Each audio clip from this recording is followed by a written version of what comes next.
tank over here, what do I have? I got the same colors I'm working with down there, don't I? Yeah. So then it, red, liquid. So you're always gonna hook to the liquid side. The reason that you're hooking to the liquid side is that this tube is going down into the bottom of the tank and delivering the recovered freon to the bottom of the tank so that it doesn't overpressurize the tank faster. So this is gonna be your discharge.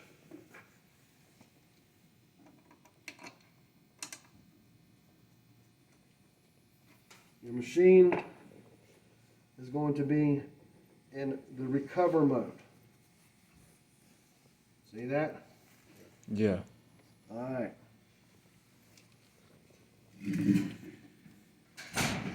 So, follow right now. I've got Freon arrows going this way, right there. Both of those arrows are meeting right here and coming out this way. So right now, I'm going to open this and this.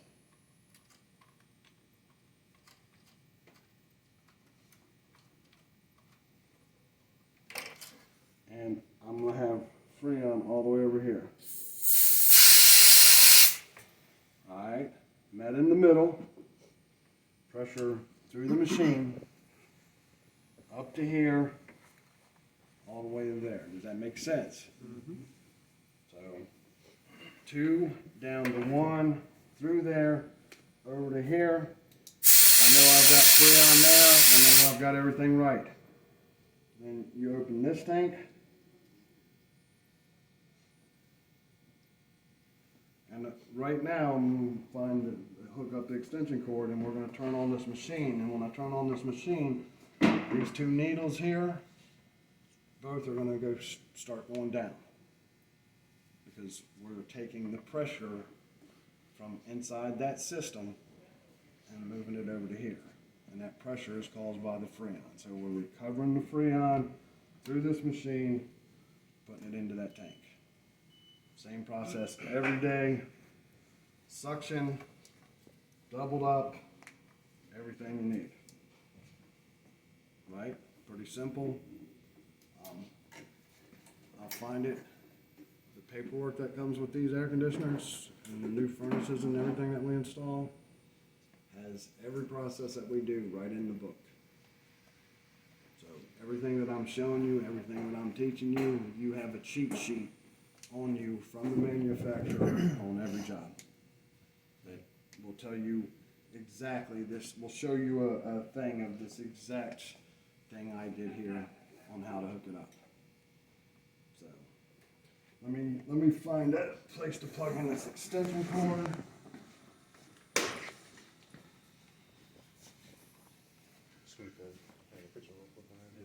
Is there a plug over there? Alright, go ahead and plug me in there, please. You can move that window out of the way, please.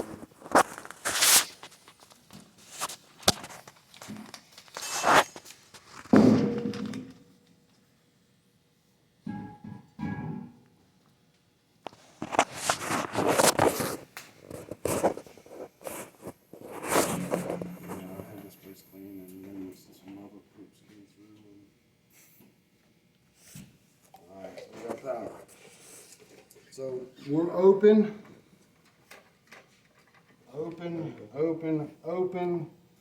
our flow, we know we're coming to here, we're going to flip the machine on, you see the needle start coming down. Now, this right here is 5 foot of line set, because we're on a wet lab. This could be anything out on the job from 10 foot to 100 foot. And that's going to determine how long it takes for it to pull out. This is going to pull out pretty quickly because we're right here and everything's close together. This could take 15 minutes, it could take an hour. The way that you know is that you keep watching your gauge. But while you're doing this is why you're now start to talk, getting your unit out, taking the box off of it, getting ready to move it around, because you don't have to stay and watch this. But this right here is going to go until it gets it down to 0, down on here, and the entire time that it's doing it, whether it's 10 minutes, 15 minutes, or 20 minutes, it's time for you to start getting the furnace, the air conditioner, all that stuff that you know is going in to the next step. Otherwise, you just sit here and watch it. So, no rhyme or reason as to how long it'll take. New machine will do it faster, old machine will struggle. Depends on if you're working on an attic system. Now you've got pipes that are going vertical and horizontal, more restriction, more elbows. So no rhyme or reason, but the one way that you'll always know is that your gauge is going to go down to 0. Whether it takes 5 minutes or 25 minutes or an hour. That's when you'll know. But in that point of time, you're going to try to take advantage of everything you can to be ready. Like, think about back when you were kids at the swimming pool, and they'd make you get out so that the adults could swim, and when it got close to 3:15, everybody was ready to jump back in the pool. Think about it the same way. You're sitting there waiting for that pool to open up so you can jump in and get your money out of there. And, you know, if it takes an hour, it takes an hour. But you want to be ready that as soon as it says go, that you're ready to move to the next level. That you're efficient. That you've got your stuff around there. Then, and I've got a list and I'll send it out to y'all. I'll write down my email address and my phone number, and all of you all text me your first and last names, contact information, and all that type of stuff. It's a lot easier to do it that way. And then I'll send you out some different paperwork we have on, you know, just a checklist of the things that we're doing.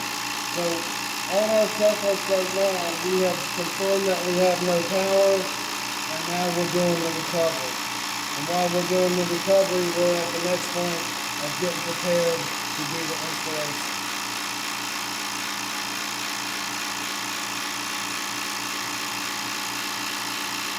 And we're not going to up here cut anything loose, but in the situation that we were doing a change out, we're taking all this out here, and unless we're running a new line set, we're going to cut our existing line set somewhere within vicinity of where the new unit is, and we're going to work from there back to the new unit. If we're running a new line set, then of course we have to do all of it and get all that out of the way. Just like on the inside, this portion here is a coil, which is part of the refrigerant cycle, is part of your all's job. Now, some of your leads might go ahead and raise this part in for you. Just depends. Some of them, their expectation is you're going to do everything. We'll get to that too, grazing with nitrogen, but we're not going to, if we were going to change this here, we don't want to cut this pipe all the way up here behind this where it's tight to work. If we can cut it right here and move it out of our way and work that. You know what I'm saying? And it's like everything else. But, you know, this one here, this is soft copper. You have to be careful with it when you're using your hands on it, bending, you know, all types of stuff, where they come out through the walls, more things, but it will bend, it will crimp. And if it bends or crimps, then you just restricted the whole refrigerant cycle. So, you see how this is just continually come down, come down, come down. And during this whole time, we've been getting ready for the next step. At this point here, so you've got all your, you've got your new unit set around there, you've got your pad set around there, you've got your tools, everything like that. You still waiting, you can go ahead and pull the disconnect off the wall. While you're waiting, because it's going to come off anyways. You can get your new disconnect ready on the line wire that's already there, because the line wire coming from the house is going to be staying there. You get your new disconnect set ready like that. The name of the game is, while you've got mechanical equipment that's doing what it has to do, is for you to keep moving to try to get done what you need to get done. Slow and steady, same process every day, every time. Now, when we get outside, we're going to do this whole process, everything else. You guys are going to be doing it on your own system, the way we set them up and that type of stuff. We're not going to do it in here, but when we get outside, the next thing that we do after this portion of the installation is we flush the lines. And that's either with RX11 or Linux has their own specific version that they do. But you'll be taught both of them, because one day you might have to do it for Linux, the next day for American Standard. We'll teach that in the field. You'll be told about it. If we get a chance, I'll show you maybe one time. But basically, Linux has a process where their flush system is using the same type of refrigerant and using a recovery machine and the whole process to flush the system through a specific way. Where RX11s is you put it into the system and you take nitrogen and you blow it through the system and out the system, create velocity, and you blow it out. So it's two totally different flushing things, but it's part of the proper procedures that ensure that we put the unit in the best that we can. Obviously, RX11 and American Standard's way, I'm pretty sure Cherry's way, is a lot less involved than Linux's. Because with Linux, you got to pull in a refrigerant. It's a whole process. It sucks. But it's one of those things that it has another 10-15 minutes for the job. But if we know it going in and we have our process set to do it. So this day it takes us, once you've done this for a while, this day it takes us 3 hours and 15 minutes instead of 3 hours. 9:30 to 8:30, 12:30, 1 o'clock, you should be every day there under the gang, and that from that point there, your time should work out. You should get that. If you're consistently at 1 o'clock the first 2 weeks, the next 2 weeks you should be 12:45. 2 weeks after that, you'll be 12:30, and then you'll reach your peak 3 hours, boom. And again, that all depends on whether you can pull right up to the unit, whether you got to drag the stuff 2 miles, 109 yards. But everything you're going to do, no matter where you go, you're going to do the same thing with the tools, with the knowledge, with the hands-on that you get. So, you've just about got it down there.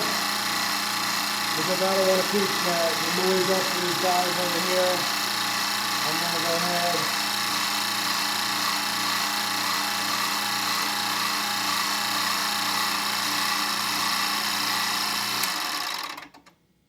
So, at this point here, to go to the point of flushing, which I don't know where I did, what I just did now, right here, and I just don't have the wrench. At the next point of what we're going to do to flush the lines is that you're going to take these valves, and the wrench that I have is a ratchet wrench that fits this exactly, but basically just so that you get the premise, because I have the room here, see how that valve closes. The wrench that I have goes like this, so you can just sit there and do it like that.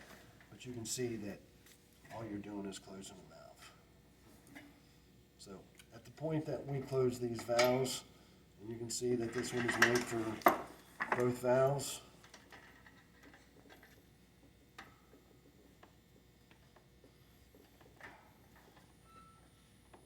you're closing it, right? Yep, closing it. And this is on the older unit. This is on the unit that we just pulled the Freon out of. We're gonna close the valves on the old unit. Because now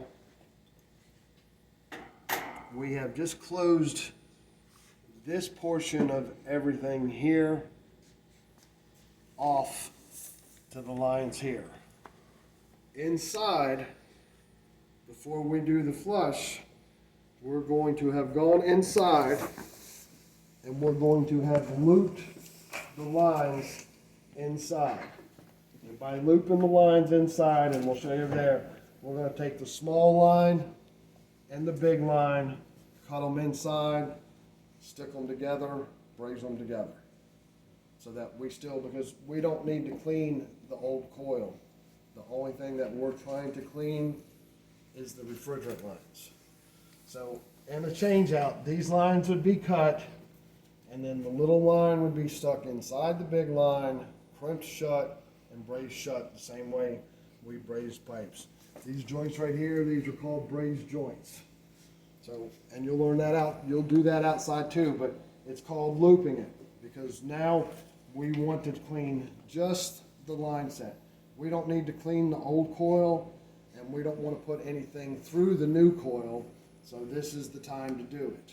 Because now we have the perfect place for our gauges to hook up, because these gauges still are reading on these lines now. When we close those valves, we've eliminated right there. So we're going to be coming right up through here, little line turned around right back into the big line when we do our flush. And the reason we do it that way is because now we have someplace very simple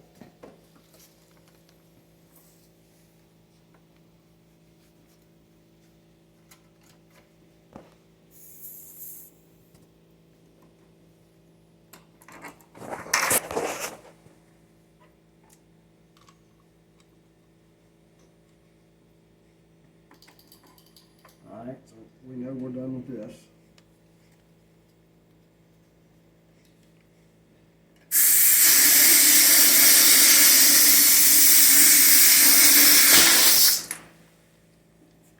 Oh yeah guys, if you ever like are messing with this stuff and like you see that was blowing and I knew how it was going to blow, but if you ever get into a situation where that stuff starts blowing and you can't get it to stop with your hose, walk away from it.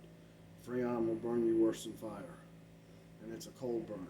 So if you ever have any situation where like there, I mean, I knew that was going to stop because I knew how much pressure was on that, but like let's say that you walked up to a system that you were getting ready to recover and you started screwing the hose on and it got real tight all of a sudden and you couldn't get it to move either way, but it was sitting there blowing refrigerant out, and you're stuck. You can't get it to move, then get away from it, because it will burn you bad. I made the mistake one time in 36 years, and when I'm talking about burned, I'm talking about blistered up in between my fingers, the whole thing, and I knew better, and I still made the mistake.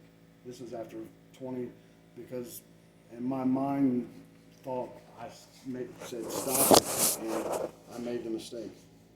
And it hurt, and I had to bandage it up and keep on going because I had to work. So anytime if you have any issue hooking up or something like that, we have, unfortunately, because part of our process with the installation of the new units, which I'll show you here in a second, the valves, is that we've had guys that forgot to put the valves back in, and they've gotten to the point of releasing the refrigerant for the new system, and they've done startup and they've done checkup, and he goes to pull off the hose and the valve isn't in there, and boom, and it happens. And that's one of those instances that if it's sitting there blowing, you just have to let it blow, because it can hurt you worse burning you than to just let it blow, and it happens. It's part of the guys will tell you, like the guys that you work with, they'll be making sure we all, the pay right, it's like one of those golden rules. you have to etch it in your mind to always make sure you put the valves back in. And I'll show you the valves here in just I've got a question. yes, sir. So if you got like the gloves on, would that still burn with the gloves? Or? Yeah, it could still burn you. I mean, is it going to be as bad as barehanded? No, but it's still, if it can saturate your gloves at the temperature that it's at, then it can burn you. If the liquid form of it can get to your skin, and as it boils off from a liquid to a gas, it's going to burn you, yes. So, but like I said, if you have one of those times that you forget to put the valve in, or you go to screw it, get screwed halfway on there, and it gets tight, and it won't go either way, and then you get it, you just got to walk away from it. That's the best thing to do, is to walk away from it. So, the reason that we shut the valve, just grab that.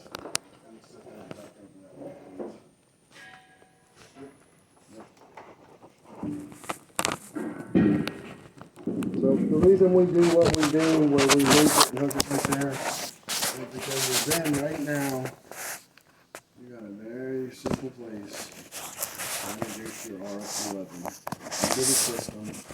That's going to put it through those pipes, give you the ability to put it in one side and blow it out the other side the way it shows, and do what you need to do. And at the point there, and we'll do it outside because we're not going to have RX11 all blown up inside here. It goes in.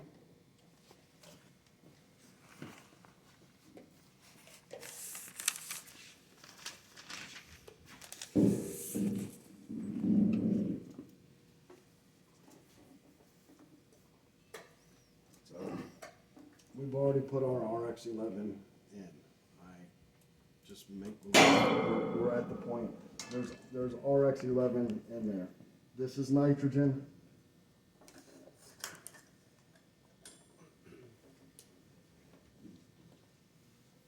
We've introduced our RX11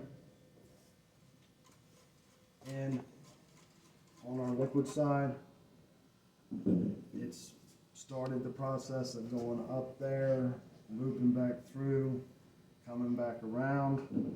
We're going to take nitrogen. All right, we've put our RX11 in. We've hooked up to our nitrogen. We're going to open our nitrogen. We're going to push nitrogen through that way, which is going to be pushing. You see how it's building pressure there. This side here is going to be disconnected down into the rag, to the bucket, whatever, blowing the RX11 just through the pipe. You blow it through to where you don't see anything else.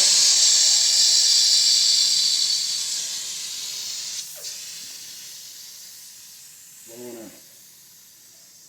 See how easy it is to control everything with this one valve right here? That's why we do it at that point there, because you can control everything that you need to do with your RX11, your nitrogen, the flush of the system, whether it's the Linux process. At that point there, you have still with that first pair of gauges, you have the gauge, one handle that you can handle everything that you need to do. Boom, we're on the nitrogen now. You see how I didn't, a lot of guys mess like nitrogen when you open it. Whatever this regulator said here, it's going to put that pressure right up to there. Too many guys open this and do this. Just, this right here is one simple, easy valve that you can put RX11 into the system, that you can follow it up with the nitrogen, everything you need to do.